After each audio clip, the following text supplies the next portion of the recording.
அம்மா என்னம்மா அப்பா நீங்களும் தனியாக வந்து மேலே பேசிக்கிறீங்க? வீடியோவை எடுக்கிற வீடியோ எடுத்துகிட்டே கேட்குறேன். நான் சொல்கிறேன் பாப்பு நான் மெத்த மைனே, நல்லது கெட்டது எதுவாக இருந்தாலும் புருஷன் பொண்டாட்டி உட்காந்து தனிப்பட்டு பேசணும். கொஞ்சம் நேரம் என்ன வச்சுக்கிட்டு இருக்கோம், குடும்பத்தில் என்ன பண்ணலாம் ஏது பண்ணலாம், நாளைக்கு நாங்கள் கஷ்ட நஷ்டத்தில் ஓண்ட சொல்ல முடியாது. நீ சின்ன பையலாக இருக்க என்னப்பா, அதனால் அப்பாவும் நானும் பேசிக்கிட்டு இருக்கோம். என்ன பண்ணலாம் ஏது பண்ணலாம்ட்டு நிறைய விஷயம் இருக்குது. அதெல்லாம் சொன்னால் உனக்கு புரியுமா? நீ படி நல்லபடியா. நாளைக்கு நீனும் கல்யாணம் முடிச்சு போனேன்டா பொண்டாட்டி பிள்ளைண்டு இப்படி நல்லபடியாக கொஞ்சம் நேரம் ஒதுக்கி பேசணும். நல்லது கெட்டது பேசாமல் ஒருத்தர் கம்முன்னு இருந்துக்கிட்டு அப்புறமா அதாக்கும் இதாக்குன்னு வழக்கடிச்சு கிடக்கூடாது. அது அம்மாச்சி ஊருக்கு போயிருக்கல, அதே விவசாயத்துக்கு என்ன செய்யுதுன்னு கேட்டுக்கிட்டு இருக்கான்னு சொல்லிக்கிட்டு இருக்கேன்.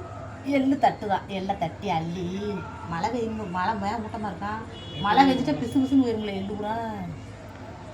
இங்கே காலையில் மழை தாரிச்சில் தூரிச்சுல தார் பயப்பட்டு 3 நாள் பிசு பிசுன்னு ஆயிருந்தான்ப்பா. வேர்த்து வெக்கையாயிருக்குல்ல, அப்படி ஆயிருந்தான். அப்படி சொல்லி கிடந்துச்சு. அதே என்ன இல்லை என்ன போய் நான் சொல்கிறது கரெக்டு தானே, சொல்கிறது கரெக்டு தானே. வீடியோ போடுறதோ அப்படி வீடியோ எடுத்துட்டேன் லைக் பண்ணுங்க. அதையும் சொல்லிடுவேன். என்ன செய்வேன்.